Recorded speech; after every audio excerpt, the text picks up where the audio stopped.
কলকাতা পুলিশের সিদ্ধারা আর কে এল রাহুলের সামনে আরসিবির বোলিং অ্যাটাক দুটোই সেম, দুটোই কোনটাই দাঁড়াতে পারে না।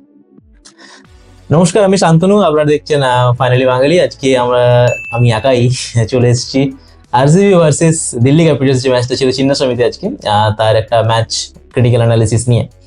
তো ক্রিটিক্যাল তো নয়, আমরা জাস্ট কথা বলে চেষ্টা করবো যে আজকে ম্যাচের মধ্যে ভালো ভালো জায়গা কি ছিল যেখান থেকে ম্যাচটা বারবার টার্ন হয়েছে। আমরা অনেকবার দেখেছি, একবার দিল্লির দিকে ম্যাচ ঝুঁকছে, একবার আরসিবির দিকে ম্যাচ ঝুঁকছে।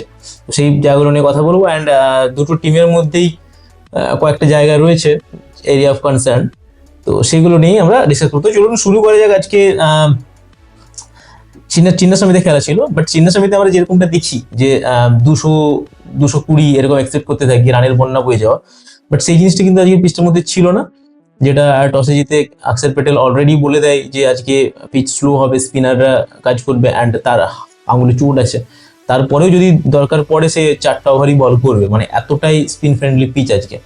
বাট যখন আরসিবি ব্যাট করতে আসে সেই জিনিসটা মোটেও মনে হয়নি। সেটা ফিলিপ সল্টের দক্ষতার জন্য হোক, মানে ওই ব্যাটিংয়ের জন্যই হোক, কি জানি না, দিল্লির খারাপ বোলিংয়ের জন্যই হোক, বাট প্রথম 4 ওভারে 60 রান, প্রথম অলমোস্ট 3 ওভারেও 60 রান করে দেয়। আর মিচেল স্টার্ককে 1 ওভারে 30 রান ফিলিপ সল্ট, মাই গড। মানে ওই ওভারটা দেখে মনে হয় যে আজকে ফের আমরা 250 রানে কিছুটা দেখতে পাচ্ছি, অনেকদিন হয়নি। 280 শুরুর দিকে হচ্ছিল, বাট আজকে আমার মনে হচ্ছিল যে আমরা হয়তো দেখতে পাচ্ছি। বাট যখনই ফিলিপ সল্ট রান আউট হয়ে যায়, তারপর থেকে ম্যাচটা পুরো আপসাইড ডাউন হয়ে যায়, পুরো ম্যাচ ঝুলে যায়। অ্যান্ড বিরাট কোহলি আউট হয়ে যায়, রাজত পাতিদার কিছুক্ষণ পিচের মধ্যে থাকে, তারপরে আউট হয়ে যায়। বাট এদের দুজনের মাঝখানে আসছে রেগুলারলি দেবদূত পাডিক্কল। আমরা ভুলেই যাচ্ছি সে করছেটা কি আইপিএল। একটা ইনিংসে মনে হয় 27-28 রান করেছিল, বাকি একদিনও সিঙ্গেল ডিজিট, মাফ করবেন যদি আমি ভুল বলছি, সিঙ্গেল ডিজিটও মনে হয় পের করতে পারেনি একদিনও। তো এইরকম ভাবে তো চলে না, একটা এত ব্যালেন্স লাগছে আরসিবি কে এবারে।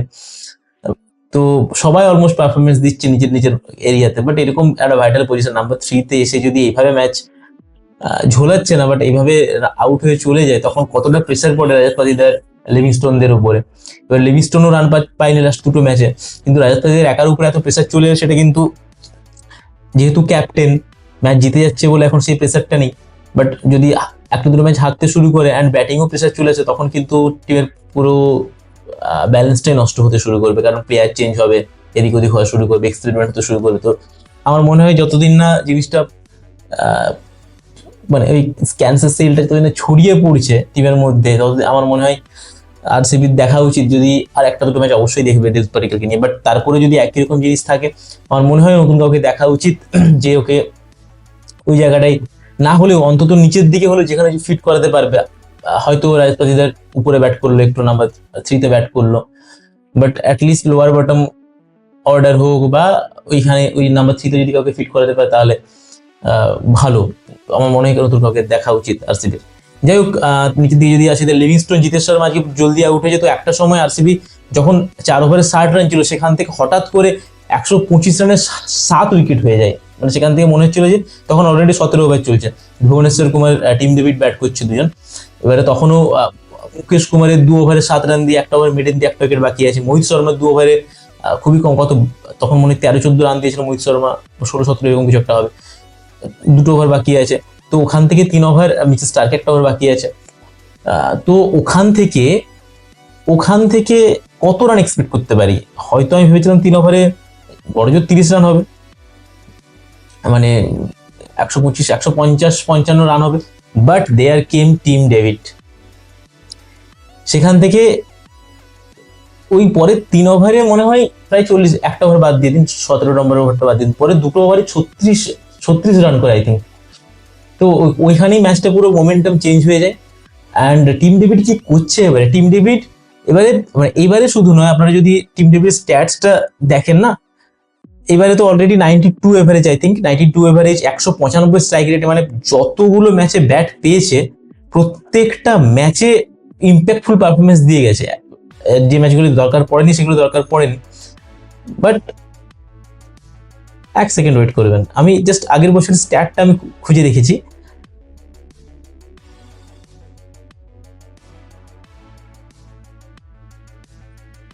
হ্যাঁ, তো আমরা যদি যখন থেকে টিম ডেভিড খেলছি 2022 থেকে যদি দেখি 16 থেকে 20 মানে ডেথ ওভারে সবচেয়ে বেশি রান টিম ডেভিডের 630 রান, এবং স্ট্রাইক রেটটা চিন্তা করুন আপনি, স্ট্রাইক রেট কত হতে পারে এত রান করে, 195 স্ট্রাইক রেটে 630 রান, মানে এটা বিশাল বিশাল ব্যাপার। সেকেন্ডলি আছে Simran Hetmyer, Dinesh Kartik, Nicholas Pooran, David Miller, এরা আছে, বাট তাদের স্ট্রাইক রেটের চেয়ে দিনেশ কার্তিকের স্ট্রাইক রেট প্রচুর হাই আছে 195, বাট টিম ডেভিড 195 স্ট্রাইক রেটে 630 রান, এটা আনবিলিভেবল একটা ব্যাপার।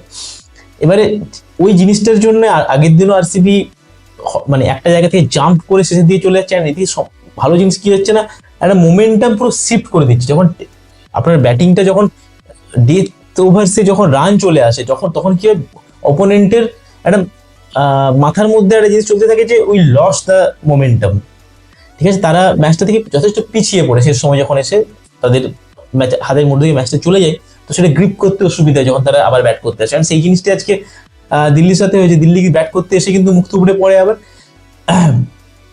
শুরুতে 2 উইকেট পড়ে যায়, ফাফ ডু প্লেসি, ম্যাকগার্ক এবং তারপরে অভিষেক পড়েলেও পড়ে যায়।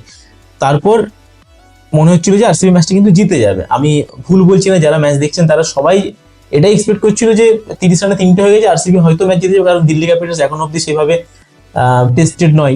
এবারে সব ম্যাচ জিতলে এখনো টেস্ট বড় বড় টিমের সাথে বা সেরকম ভাবে ভুলভাল জায়গায় পড়েনি, জিতে গেছে, নর্মালি জিতে গেছে। বাট আজকে যখন 30 রানে 3টে হয়ে যায়, তখন আমার জেনুইনলি মনে হচ্ছিল যে আরসিবি হয়তো এবারে ম্যাচটা গুটিয়ে নেবে। বাট সেখান থেকে এলো KL রাহুল, মাই গড, একটুক্ষণ অক্ষর প্যাটেল থেকে যায়। KL রাহুল আরসিবি এগেনস্টে কি হয়ে যায় ভাই। আর এবারে আমরা ডিফারেন্ট KL রাহুলকে দেখছি প্রত্যেকবারের চেয়ে এবারে আজকে ম্যাচ ধরার দরকার ছিল বলে ধরেছে। আর তারপরে যখন বৃষ্টি পড়তে শুরু করে ম্যাচটাকে পুরো যে কোনো বোলারকে, হ্যাজেলউড হোক, লিভিংস্টোন এসেছিল মাঝখানে, ইয়াস দয়াল, ভুবনেশ্বর কুমার, সবাইকে মেরেছে। অ্যান্ড ক্লিন হিটার KL রাহুলকে তো আমরা এইভাবেই চিনি, মানে KL রাহুল যদি এইভাবে আজকে যেভাবে খেলছে বা এই সিজনটাতে যেভাবে খেলছে এরকম ভাবে যদি খেলতে থাকতো, KL রাহুলের কেরিয়ারটাই অন্যরকম হতে পারতো, হয়তো ইন্ডিয়ান T20 টিমে অন্য কোনো ওপেনার জায়গা পেত না যত এখন খেলছে। ওডিআইতেও এখন KL Rahul permanent, but white ball ফরম্যাটে যদি ফ্রি ফ্লোয়িং KL রাহুলকে দেখি না, ইন্ডিয়ার সব ব্যাটসম্যানদের আমরা ভুলে যাবো। তো সেই জিনিসটা এবার আমরা দেখতে পাচ্ছি। আমরা চাই হয়তো KL রাহুলকে ওপেনে দেখতে পারি, দিল্লি ক্যাপিটালস এর টিমের ব্যালেন্সের জন্য দিল্লি ক্যাপিটালস বলে দিয়েছে তার মিডল ওভার্সে খেলাবে, but hats off to KL Rahul, এবারে আলাদা এরকম লাগছে। অ্যান্ড সেটা দেখতেও অ্যাজ এ ফ্যান যদি নাও বলি বেশি বলা হবে, but as a cricket fan যদি বলি, সেই জিনিসটা দেখতে খুব ভালো লাগে। KL রাহুলের হাতে এত শট আছে, অ্যান্ড সেগুলো যখন পুরোপুরি ভাবে নিজের ঝুলি থেকে বের করে, রাদার ডিফেন্স করে বা সিঙ্গেল নিয়ে খেলাচ্ছে, সেই জিনিসটা দেখার আলাদাই মজা। তো KL Rahul stand out. And তার সাথে আরেকজনের কথা বলতে সেটা হচ্ছে ট্রিস্টান স্টাবস কিন্তু অত বেশি কথা হয় না, তবে যতদিন থেকে দিল্লি ক্যাপিটালসে রয়েছে আগের বারেও প্রচুর ম্যাচে প্রচুর ইম্প্যাক্টফুল ইনিংস খেলে গেছে অক্ষর প্যাটেল, ট্রিস্টান স্টাবস। এবারেও কিন্তু দুজনেই প্রত্যেকটা ম্যাচে ব্যাট করার সুযোগ পাচ্ছে, আর সেখানে দাঁড়িয়ে থেকে যতটুকু করতে ট্রিস্টান স্টাবস কিন্তু হিটার, বাট সেখানে KL রাহুল দাঁড়িয়ে থেকে আজ কিন্তু সে জানতো তার উইকেটের ভ্যালুটা কি, সেখানে দাঁড়িয়ে খেলেছে। তো এরকম প্লেয়ারগুলো ট্রিস্টান স্টাবস, সিমরন হেটমায়ার, এইসব প্লেয়ারগুলো কিন্তু টিমের জন্য ব্যাক এন্ডে এসে খুব ভালো পারফরমেন্স দিয়েছে, এবং কত ম্যাচ জেতাতে পারে না বা কত ম্যাচ ক্লোজ নিয়ে চলে আসে, সেগুলো নিয়ে কথা হয় না। কারণ কি, হয়তো ওরা ম্যাচগুলো জিততে পারে না, বাট তাদেরকে ভুলে গেলে চলবে না। আপনারা সিমরন হেটমায়ারের কনসিস্টেন্সি দেখবেন, আপনারা ট্রিস্টান স্টাবসের কনসিস্টেন্সি দেখবেন, যখনই সুযোগ পেয়েছে তখন কিন্তু নিজেকে ইউটিলাইজ করেছে সেভাবে। তো দিল্লি ক্যাপিটালস লাস্ট অব্দি আরামসে জিতে, হয়তো বৃষ্টি যদি না আসতো ম্যাচের মোডটা অন্যরকম অন্যদিকে যেতে পারতো, কারণ একসময় 6 ওভারে 65-66 এরকম কিছু একটা দরকার ছিল। তো যদি বৃষ্টি না আসতো হয়তো এতটা অ্যাগ্রেসিভলি খেলতো না শেষের দিকে দিল্লি। তো বৃষ্টির জন্য আরো বেশি আরসিবির সমস্যা হয়ে গেল আর কি। এবারে যদি আরসিবি বোলিং এর দিকে আসে, আজকে Bhubaneswar Kumar as usual economical থেকেছে, ইয়াস দয়াল মার খেয়েছে, হ্যাজেলউড আজকে মার খেয়েছে, সুয়াস শর্মা খুব ভালো বল করেছে, 4 ওভারে 25 রান দিয়েছে। কুণাল পান্ডিয়াকে সেভাবে ইউজ করা হয়নি, লিভিংস্টোনকে তো এইভাবে আরসিবি ইউজ করছে না, যখন দরকার যাকে টেস্ট করছিল আজকে যদি উইকেট পেয়ে যায়। তো বাকি কিছু নিয়ে বলার নেই, বাট আমার মনে হলো যে যদি হ্যাজেলউড একটু ছন্দের মধ্যে থাকতো, একটু ঠিকঠাক ভাবে বল করতো। আমি একটা জিনিস বুঝলাম না, কেন হ্যাজেলউডকে শুরুতে বল দেওয়া হলো না, একদম মানে নতুন বলে প্রথম 2 ওভারের মধ্যে ইয়াস দয়ালকে কেন আনা হলো। হ্যাঁ হ্যাজেলউড উইকেট পেয়ে গেছে, বাট আমার মনে হয় যে হ্যাজেলউডকে যদি শুরুতে হ্যাজেলউডের রিদমটা হ্যাজেলউড ভালো, কারণ হ্যাজেলউডের চেয়ে ভালো নতুন বলের বোলার গোটা ওয়ার্ল্ডে কেউ নেই, হয়তো হয়তো কেউ থাকবে। তো সেখানে যদি আমি তাকেই পিছনে নিয়ে আসি, সেটা একটা আমার মনে হলো একটা ভুল একটা পদ্ধতি ছিল। আচ্ছা, যদি দিল্লির কনসার্নের কথা বলি, আরসিবি একটা বললাম, দিল্লির একটা কনসার্ন বলবো আমি ম্যাকগার, কারণ ফাফ তাদের ভাইস ক্যাপ্টেন হয়ে যে ফাফকে নিয়ে আলাদা করে কিছু বলার নেই, ফাফ যে কোনো ম্যাচে দাঁড়িয়ে যাবে, এক্সপিরিয়েন্স আছে। তবে ম্যাকগার আইপিএল এর ওই একটা সিজন ছাড়া, বিবিএল এর একটা কি দুটো সিজন ছাড়া সেরকম ভাবে কিন্তু কোথাও পারফরমেন্স দিতে পারেনি। এবং অস্ট্রেলিয়া টিমে সুযোগ পেয়েছে, তারপরে গিয়ে অন্য জায়গাতে ডোমেস্টিক খেলেছে, সেখানেও কিন্তু ম্যাকগার মোটেও নিজেকে মেরে ধরতে পারেনি, আর খুব বাজে রকম ভাবে আউট হয়েছে। এখানেও সেই জিনিসটা হচ্ছে, ম্যাচ ঝুলিয়ে চলে যাচ্ছে। যে ম্যাচটায় একটা ম্যাচে মানে 38 না কত করেছে, সেটাও কিন্তু 30-এর উপরে বল খেলেছিল আই থিঙ্ক। তো আমার জেনুইনলি মনে হয় পরের ম্যাচ থেকেই তাকে বসিয়ে দেওয়া উচিত। অ্যান্ড তাতে যদি অভিষেক পোড়েল আগেরবার ওপেনিং ভালো খেলছে, অভিষেক পোড়েলকে যদি ওপেন করাক, করুণ নায়ার আছে যে ডোমেস্টিকে এত ভালো সিজন দিয়েছে, সেখানে করুণ নায়ারকে ওয়ান ডাউন তারা খেলাতে পারে, কারণ কে রাহুল এবারে মেরে খেলছে। অভিষেক পোড়েল ভালো স্ট্রাইক রেটের প্লেয়ার, মাঝখানে যদি করুণ নায়ারকে ফিট করাতে পারে সেটা ভালো জিনিস হবে, কারণ যে ম্যাচগুলোতে কলেপস করবে সেই ম্যাচগুলোতে তাহলে কে রাহুলকে দাঁড়িয়ে থাকতে হবে না, সেখানে করুণ নায়ার একদিকে ধরে দাঁড়িয়ে থাকতে পারবে। তো আমার আমার মনে হয় যে সেভাবে একটা দেখা উচিত। বা যদি বিদেশি ব্যাটসম্যান হিসেবে সেরকম কেউ আছে বলে আমার মনে পড়ছে না, আপনাদের যদি মনে থাকে আপনার কমেন্টসে জানাবেন।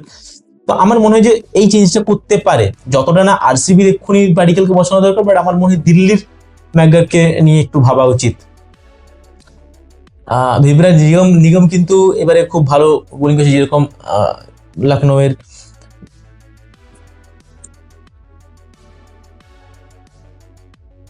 যে স্পিনারটা কি নাম ছিল, রাঠি, দিগ্বেশ রাঠির মতন ভিভরাজ নিগমই কিন্তু এবারে ভালো পারফরমেন্স দিচ্ছে।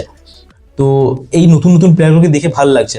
যাই হোক, আমরা দিল্লির থেকে আরেকটা জিনিস এক্সপেক্ট করবো যে নটরাজনকে সুযোগ দিক একটা দুটো ম্যাচে, যেহেতু 4টা ম্যাচ জিতেই গেল, নটরাজনকে দেখতে চায়। নটরাজন সানরাইজার্সের হয়ে এত ভালো পারফরমেন্স দিয়েছে, এখানে যদি একটা সিজন বসে যায় তাহলে তার ক্যারিয়ারটা এমনি বাইরের কিছু ইন্ডিয়া টিমে খেলার সময় চোট চলে আসে। তো যদি ফিট থাকে নটরাজন, তাহলে আমার মনে হয় যে দিল্লির উচিত যে একটু রোটেট করে হলেও কয়েকটা ম্যাচে সুযোগ দেওয়া অন্তত, কারণ যদি স্টিক করে থাকে নটরাজনের কেরিয়ার একটু সমস্যার মধ্যে পড়বে। তো আমার মনে হয় মোহিত শর্মার সাথে বা মুকেশ কুমার, তো ওদের মেন বোলার মুকেশ কুমার আগেরবার থেকেই দিল্লির সাথে ভালোভাবে যুক্ত আছে। তো আমার মনে হয় মোহিত শর্মার বদলে কোনোদিন তারা তাকে ট্রাই করতে পারে। যাই হোক, আজকে ম্যাচ নিয়ে ক্রিটিক্যাল সেরকম কিছু ব্যাপার ছিল না যেটা নিয়ে, বা ম্যাচের মধ্যে এরকম কিছু ঘটেনি যেটা নিয়ে খুব বেশি কথা বলা যায়। নর্মাল একটা ম্যাচ ছিল, খুব বেশি হাইপ ছিল না আজকের ম্যাচটাতে। তো কাল আছে, বা আজকে ভিডিওটা আজকে রিলিজ হচ্ছে, আজকে আছে Kolkata versus Chennai I think. হ্যাঁ, তো তাদের ম্যাচটা নিয়ে বেশ একটা জমজমার ব্যাপার হবে, কারণ দুটো টিমেরই বিশাল বড় ফ্যান বেশ। কালকে সম্ভবত সৌরভদা এবং আমি চাইবো বাহারিদা বসুক।